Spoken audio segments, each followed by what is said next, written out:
ഒരു മനുഷ്യൻ്റെ പൗരാവകാശമാണ്. എങ്ങനെ ഞാൻ ജീവിക്കുന്നു, അല്ലെ എങ്ങനെ ഞാൻ ജീവിക്കണം, കുട്ടികളുടെ അവകാശം അത് വലിയൊരു ചോദ്യമാണ്. ഞാൻ ആരോടൊക്കെ സഹകരിക്കണം, ഞാൻ ആരോടൊക്കെ ഇടപെടണം എന്നുള്ളത് എൻ്റെ വ്യക്തിപരമായിട്ടുള്ള താല്പര്യമാണ്, അല്ലെ എൻ്റെ വ്യക്തിപരമായ റൈറ്റാണ്.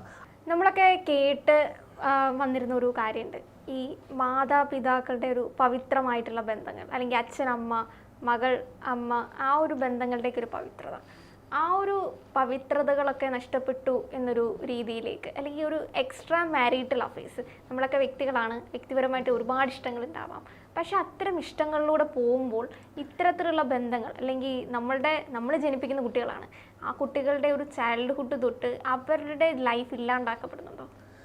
തീർച്ചയായിട്ടും നമ്മളെ സംബന്ധിച്ചിടത്തോളം നമ്മുടെ ഒരു സംസ്കാരം, അല്ലെങ്കിൽ നമ്മൾ പറയുന്ന പോലെ എന്താണ് നമ്മുടെ ആർഷഭാരത സംസ്കാരം, അല്ലെങ്കിൽ ഈ പറയുന്ന നമ്മുടെ പണ്ട് മുതലുള്ള നമ്മൾ അനുവർത്തിച്ച് വന്നുകൊണ്ടിരിക്കുന്ന ജീവിത രീതി, അതൊക്കെ തന്നെ ഇന്ന് വളരെ ചെയ്യുകയാണ്, പൊളിച്ചെഴുത്തുകൾക്കും വിമർശനങ്ങൾക്കൊക്കെ വിധേയമായിരിക്കുന്ന ഒരു കാലഘട്ടത്തിലാണ് നമ്മൾ ജീവിക്കുന്നത്. സ്വാഭാവികമാണ്. കാര്യം എന്താണ്, നമ്മുടെ ഒരു മനുഷ്യൻ്റെ ഒരു ചരിത്രം നമ്മൾ പരിശോധിക്കുന്ന സമയത്ത് നമ്മൾ ഹോമോസാപ്പിയൻസ് എന്ന് പറയുന്ന മനുഷ്യനിലേക്ക് എത്തുന്നതിന് മുമ്പിൽ ചെയ്യുന്നുണ്ട്, വിവിധ തരത്തിലുള്ള സങ്കരമായിട്ടുള്ള പലതരം രൂപഭാവങ്ങളിലൂടെയാണ് ചെയ്യുന്നത്, മനുഷ്യനിലേക്ക് എത്തുന്നത്. അപ്പോൾ ആദിമ മനുഷ്യൻ ഓരോരോ കാലഘട്ടത്തിലും അവൻ സാംസ്കാരികപരമായിട്ടും അല്ലെങ്കിൽ ഈ പറയുന്ന അവൻ്റെ ജീവിത നിലവാരങ്ങളിലുമൊക്കെ മെച്ചപ്പെടുത്തിയിട്ടാണ് ഇന്ന് 2025 നമ്മുടെ മനുഷ്യൻ ചെയ്യുന്നത്, എത്തുകൊണ്ടിരിക്കുന്നത്. സ്വാഭാവികമായിട്ടും നമ്മളറിയാം, ഗ്ലോബലൈസേഷനൊക്കെ നമ്മുടെ രാജ്യത്ത് സംഭവിച്ച ശേഷം ലോകം മുഴുവൻ ഒരു ഗ്ലോബൽ വില്ലേജായിരിക്കുന്ന ഒരു കാലഘട്ടമാണ് ഉള്ളത് എന്ന് പറയുന്നത്. സ്വാഭാവികമായിട്ടും നമ്മുടെ സംസ്കാരങ്ങളൊക്കെ തന്നെ അങ്ങോട്ടും ഇങ്ങോട്ടും ഒക്കെ തന്നെ മിക്സഡ് ആവുന്ന ഒരു കാലഘട്ടമാണ് നമ്മൾ ജീവിച്ചുകൊണ്ടിരിക്കുന്നത്. നമ്മുടെ കേരളത്തിൻ്റെ അല്ലെങ്കിൽ ഇന്ത്യയുടെ സംസ്കാരമായിരിക്കത്തില്ല, പണ്ടുണ്ടായിരുന്ന സംസ്കാരമായിരിക്കത്തില്ല ഇപ്പോഴുള്ള സംസ്കാരം. കാര്യം എന്താണ്, നമ്മുടെ രാജ്യം ലോകത്തിൻ്റെ വിവിധ ഭാഗങ്ങളിൽ നിന്നും പല കാര്യങ്ങൾ ഒപ്പിയെടുക്കുന്നു, പല ജീവിത രീതികളും ഒപ്പിയെടുക്കുന്നു. അപ്പോൾ ആ ജീവിത രീതികളൊക്കെ തന്നെ നമ്മുടെ നാട്ടിൽ ഇന്ന് പ്രായോഗികത്തിലേക്ക് കൊണ്ടുകൊണ്ടിരിക്കുന്നു. സ്വാഭാവികമായിട്ടും അതിൽ തെറ്റിൻ്റെയോ ശരിയുടെയോ അങ്ങനെ ഒരു പുനർചിന്തനം നടത്തേണ്ടതായ ഒരു ആവശ്യമുണ്ടെന്ന് എനിക്ക് തോന്നുന്നില്ല. കാരണം എന്താണ്, ഇവിടെ പ്രശ്നം എന്താണ്, ഒരു മനുഷ്യൻ്റെ പൗരാവകാശമാണ്. എങ്ങനെ ഞാൻ ജീവിക്കുന്നു, അല്ലെ എങ്ങനെ ഞാൻ ജീവിക്കണം, ഞാൻ ജീവിക്കുന്നത് കൊണ്ട് ആർക്കാണ് ഇവിടെ പ്രശ്നം, അല്ലെങ്കിൽ ഞാൻ എൻ്റെ ഇഷ്ടപ്രകാരം ജീവിക്കുന്നത് കൊണ്ട് മറ്റൊരാൾക്ക് വിഷയമില്ല എങ്കിൽ, അല്ലെങ്കിൽ മറ്റൊരാളുടെ അവകാശം കവരുന്നില്ല എങ്കിൽ സ്വാഭാവികമായിട്ടും അവർക്ക് എങ്ങനെ വേണമെങ്കിലും ജീവിക്കാം. പക്ഷെ അങ്ങനെ ജീവിക്കുന്ന സമയത്ത് ഈ ബന്ധങ്ങളിലേക്ക് വരുമ്പോൾ ഞാൻ ഈ പറഞ്ഞ പോലെ അച്ഛൻ അമ്മ അല്ലെങ്കിൽ ഈ കുട്ടികൾ ആ ഒരു ഫാമിലി സ്ട്രക്ചറിലേക്ക് ഇത്തരം നമ്മുടെ അവകാശങ്ങൾ ഇംപ്ലിമെൻറ്റ് ചെയ്യുമ്പോഴത്തേക്കും പലപ്പോഴും ഈ കുട്ടികളെ അത് ഭയങ്കരമായിട്ട് ബാധിക്കുന്നുണ്ട്. നമ്മൾ കണ്ടിട്ടൊരു കേസില്ലേ, ഇപ്പോൾ അമ്മയ്ക്ക് ഒരു എക്സ്ട്രാ മാരിറ്റൽ അഫെയർ ഉണ്ട്, അല്ലെങ്കിൽ അവർ ഡിവോഴ്സ്ഡാണ് മിക്ക ആൾക്കാരും, അടുത്തൊരു വിവാഹം കഴിക്കുന്നതിന് പകരം അവർ തമ്മിൽ ലിവിങ് റിലേഷൻ ആയിരിക്കും. ഈ ലിവിങ് റിലേഷൻസിലേക്ക് വന്നിട്ട് നിരവധി കേസുകളിലാണ് കുട്ടികൾ അബ്യൂസ് ചെയ്യപ്പെടുന്നത്, അല്ലെങ്കിൽ കുട്ടികളെ കൊല്ലുന്ന രീതിയിലേക്കൊക്കെ പോകുന്നത്. അപ്പോൾ ഈ നമ്മുടെ ഇഷ്ടത്തിനനുസരിച്ച് നമുക്ക് ജീവിക്കാം, പക്ഷെ അവിടെ നമ്മൾ ശ്രദ്ധിക്കേണ്ട ഒരു ഫാക്ടറല്ലേ നമ്മുടെ കുട്ടികളെ പറ്റി. തീർച്ചയായിട്ടും കുട്ടികളെക്കുറിച്ച് ചിന്തിക്കേണ്ട ആവശ്യമാണ്. നേരത്തെ ഇവിടെ സൂചിപ്പിച്ചതുപോലെ തന്നെ ഇത്തരം പ്രവർത്തനങ്ങളിലൂടെ ഒരുപാട് കുട്ടികൾക്ക് പലതരത്തിലുള്ള അബ്യൂസ് ഏറ്റിട്ടുണ്ട്, അല്ലെങ്കിൽ പല കുട്ടികൾ കൊല്ലപ്പെട്ടിട്ടുണ്ട്, പല കുട്ടികൾക്ക് പല രീതിയിലുള്ള പ്രശ്നങ്ങളുണ്ടായിട്ടുണ്ട്.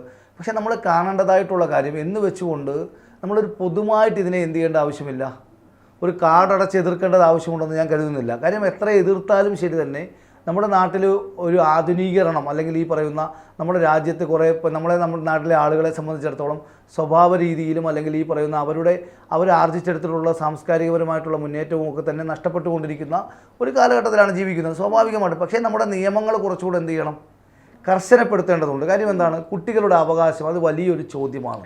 കാര്യം പല കുട്ടികളെ സംബന്ധിച്ചിടത്തോളം അച്ഛനും അമ്മയും ഡിപ്പെൻഡ് ചെയ്താണ് ഒരു കുട്ടി ചെയ്യേണ്ടത്, വളരേണ്ടത്. സ്വാഭാവികമായിട്ടും അങ്ങനെ ഒരു സാഹചര്യം കിട്ടാതെ വരികയും, അല്ലെങ്കിൽ ഈ പറയുന്ന കുട്ടികളെ നോക്കാതെ അവർ മറ്റ് ജീവിതത്തിലേക്കൊക്കെ പോകുമ്പോൾ ആ കുട്ടികളുടെ സ്വഭാവ രൂപീകരണമായാലും, അല്ലെങ്കിൽ ആ കുട്ടികളുടെ ജീവിത നിലവാരമായാലും ആ കുട്ടികളെ സംബന്ധിച്ചിടത്തോളം സമൂഹത്തിൻ്റെ മുമ്പിൽ, അല്ലെങ്കിൽ ഈ പറയുന്ന ജീവിതത്തിൽ ഒറ്റപ്പെട്ടു പോകുന്ന ഒരു അവസ്ഥ ഉണ്ടാകുന്നുണ്ട്. അത് യാഥാർത്ഥ്യമാണ്. അപ്പോൾ അതിനെ എങ്ങനെ പരിഹരിക്കാമെന്നുള്ളത് വലിയ രീതിയിൽ ചർച്ച ചെയ്യപ്പെടേണ്ട, അല്ലെങ്കിൽ വലിയ തീരുമാനങ്ങൾ എടുക്കേണ്ട ഒരു കാലഘട്ടം തന്നെയാണ് ഇത് എന്ന് പറയുന്നത്, അതിൽ സംശയമില്ല. അതിൻ്റെ അപ്പുറത്തേക്കും നമ്മൾ കേട്ട് പരിചയമുള്ളൊരു വാക്കാണ് ഭാര്യ, അല്ലെങ്കിൽ ഇത് ഗൾഫിലെ ഭർത്താവിൻ്റെ ഭാര്യയാണ്, അല്ലെങ്കിൽ അവരുടെ ഭർത്താവ് ഗൾഫിലാണ്. അപ്പോൾ അങ്ങനെ ഭർത്താക്കന്മാർ നാട്ടിലില്ല, അത് പണ്ട് സമയത്തുള്ളതായിരുന്നു. അപ്പോൾ അങ്ങനെയുള്ള ആൾക്കാരോട് നമുക്ക് എന്ത് സംസാരിക്കാം, അല്ലെങ്കിൽ ഇവരുടെ അടുത്തേക്ക് ഒരു എക്സ്ട്രാ സ്കോപ്പ് ഉണ്ട്, എനിക്ക് അങ്ങനെ ഒരു അഫെയർ നിലനിൽക്കാനുള്ള ഒരു അവകാശമുണ്ട് എന്നൊരു രീതിയിൽ ഉണ്ടായിരുന്നൊരു സാഹചര്യം ഉണ്ടായിരുന്നല്ലോ ഇവിടെ. അല്ല, അങ്ങനെയല്ല, ഞാൻ അതിനെ അങ്ങനെ കാണേണ്ട ആവശ്യമുണ്ടെന്ന് തോന്നുന്നില്ല. കാരണം വ്യക്തി ജീവിതം ഞാൻ പറഞ്ഞല്ലോ ഓരോരുത്തരുടെയും പ്രൈവസിയാണ്. അപ്പോൾ റൈറ്റ് ടു പ്രൈവസി എന്ന് പറയുന്നത് നമ്മുടെ ഒരു മൗലിക അവകാശമാണ്. നമ്മുടെ രാജ്യത്ത് മൗലിക അവകാശങ്ങളിലൊന്നാണ് റൈറ്റ് ടു പ്രൈവസി. അപ്പോൾ എനിക്ക് സ്വകാര്യമായ ജീവിതം അല്ലാതെ എങ്ങനെ നടത്തിക്കൊണ്ട് പോകണം, അല്ലെങ്കിൽ ഞാൻ ആരോടൊക്കെ കമ്മ്യൂണിക്കേറ്റ് ചെയ്യണം, ഞാൻ ആരോടൊക്കെ സഹകരിക്കണം, ഞാൻ ആരോടൊക്കെ ഇടപെടണം എന്നുള്ളത് എൻ്റെ വ്യക്തിപരമായിട്ടുള്ള താല്പര്യമാണ്, അല്ലെങ്കിൽ എൻ്റെ വ്യക്തിപരമായ റൈറ്റാണ്. ആ റൈറ്റ് പക്ഷേ നമ്മൾ ഉപയോഗിക്കുമ്പോൾ മറ്റൊരാളുടെ അവകാശത്തെ എന്ത് ചെയ്യാൻ കഴിയില്ല. ഇപ്പോൾ BNS പ്രകാരം ഒരു ഭാര്യ, അതായത് ഈ പറയുന്ന ഭർത്താവ് അറിയാതെ ഒരു ഭാര്യയുമായി അവിഹിത ബന്ധത്തിൽ ഏർപ്പെട്ടാൽ ഭർത്താവിന് എന്ത് ചെയ്യാം, ഈ ഏർപ്പെടുന്ന ആൾക്കെതിരെ കേസ് കൊടുത്താൽ എനിക്ക് തോന്നുന്നു 2 വർഷം വരെ കഠിന തടവ് ലഭിക്കുന്ന ഒരു കുറ്റകൃത്യമൊക്കെ നമ്മുടെ പുതിയ നിയമത്തിൽ ഉൾപ്പെടുത്തിയിട്ടുണ്ട്. പക്ഷേ ഇതൊക്കെ തന്നെ എന്താണ്, തെളിയിക്കാനുള്ള ഒരു ബുദ്ധിമുട്ട് വളരെ വലുതാണ്. ഇവിടെ പരാതി എന്ന് പറയുന്നത് എന്താണ്, ഈ പറയുന്ന അഫക്റ്റഡ് പാർട്ടീസ്, അതായത് ഈ പറയുന്ന എയും ബിയും തമ്മിലാണ് ഒരു ലിവിങ് ബന്ധം ഉണ്ടാക്കുന്നതെങ്കിൽ സ്വാഭാവികമായിട്ടും മറ്റൊരാൾക്കത് പരാതിയായിട്ട് പോകുന്നതിനും അല്ലെങ്കിൽ അതിൽ തർക്കമുന്നയിക്കുന്നതിനും അതിൽ പ്രശ്നങ്ങൾ സൃഷ്ടിക്കുന്നതിനും പരിമിതികൾ വളരെ വ്യാപകമാണ്.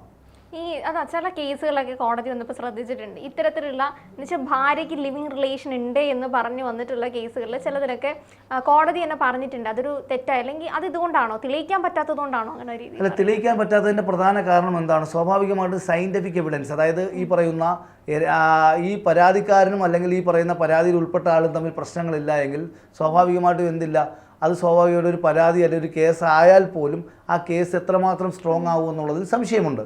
കാര്യം എന്താണ്, ഇവിടെ പ്രശ്നമെന്ന് പറയുന്നത് പലപ്പോഴും തെളിവുകളില്ലാതെയാണ് ഇത്തരത്തിലുള്ള റിലേഷൻഷിപ്പുകളൊക്കെ തന്നെ നടക്കുന്നത്. അപ്പോൾ റിലേഷൻഷിപ്പുകളൊക്കെ നടക്കുകയും അതിനുശേഷം നമ്മൾ പലപ്പോഴും എന്ത് ചെയ്യുന്നു, കുടുംബത്തിൻ്റെ ഈ പറയുന്ന പുറത്തേക്ക് പോയി കഴിഞ്ഞാൽ ആളുകൾ ഇത് അറിയുമെന്നുള്ളത് കൊണ്ട് ആളുകൾ എന്ത് ചെയ്യുന്നില്ല, ഇത് പുറത്തേക്ക് പറയാതെ ഒരു കുടുംബത്തിലേക്കും അല്ലെങ്കിൽ അവിടെ തന്നെ ഒതുക്കപ്പെടുന്ന ഒരു സാഹചര്യമാണുള്ളത്. അപ്പോൾ അതുകൊണ്ട് തന്നെയാണ് പലപ്പോഴും ഈ കേസുകളോ മറ്റു കാര്യങ്ങളോ തന്നെ ഉണ്ടാവാത്തത്. ഒരു കാര്യം വളരെ വ്യക്തമാണ്, നമുക്കറിയാം നമ്മളെ ഈ പറയുന്ന ഒരു വളരെ ഫാസ്റ്റായിട്ടുള്ള ഒരു ലോകത്ത്, നമ്മുടെ ജീവിത നിലവാരമൊക്കെ വളരെ ഫാസ്റ്റായിട്ട് പോകുന്ന ഒരു ലോകത്ത് നമുക്ക് എൻജോയ് ചെയ്ത് ജീവിക്കുന്നതിൽ തെറ്റില്ല.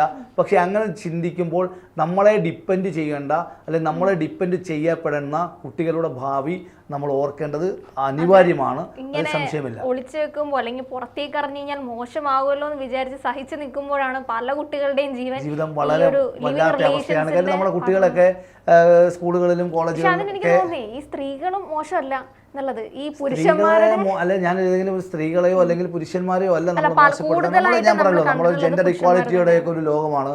ഇവിടെ പുരുഷൻ സ്ത്രീ എന്നൊന്നും ഇതിൽ എന്ത് ചെയ്യേണ്ട, ഒരു പ്രത്യേകിച്ച് നിർവചനം കൊടുത്ത് അവർക്ക് എന്ത് ചെയ്യേണ്ട, അതിൻ്റെ ഒരു അട്ടിപ്പേർ കൊടുക്കേണ്ട ആവശ്യമുണ്ടെന്ന് തോന്നുന്നില്ല. എല്ലാവർക്കും ഉത്തരവാദിത്തമുണ്ട്. അപ്പോൾ നമ്മൾ നേരത്തെ ഞാൻ സൂചിപ്പിച്ചതുപോലെ തന്നെ നമ്മളെ എൻജോയ്മെൻറ്റ് കണ്ടെത്തുമ്പോൾ അല്ലെങ്കിൽ നമ്മൾ സന്തോഷം കണ്ടെത്തുമ്പോൾ നമ്മൾ സ്വാഭാവികമായിട്ടും നമ്മൾ സന്തോഷം കണ്ടെത്തുമ്പോൾ ആ സന്തോഷം മൂലം ദുഃഖം വരുന്ന ആളുകളുണ്ട്. അല്ലാതെ നമ്മളെ ആശ്രയിച്ച് കഴിയുന്നവർക്ക് ഏതെങ്കിലും തരത്തിലുള്ള റൈറ്റ് അല്ലെങ്കിൽ അവർക്ക് ജീവിക്കാനുള്ള അവകാശം നഷ്ടപ്പെടുത്തുന്ന സന്തോഷമാണ് ഇവിടെ ഉണ്ടാകുന്നതെങ്കിൽ അത് ഒഴിവാക്കപ്പെടേണ്ടത് തന്നെയാണെന്നാണ് അഭിപ്രായം.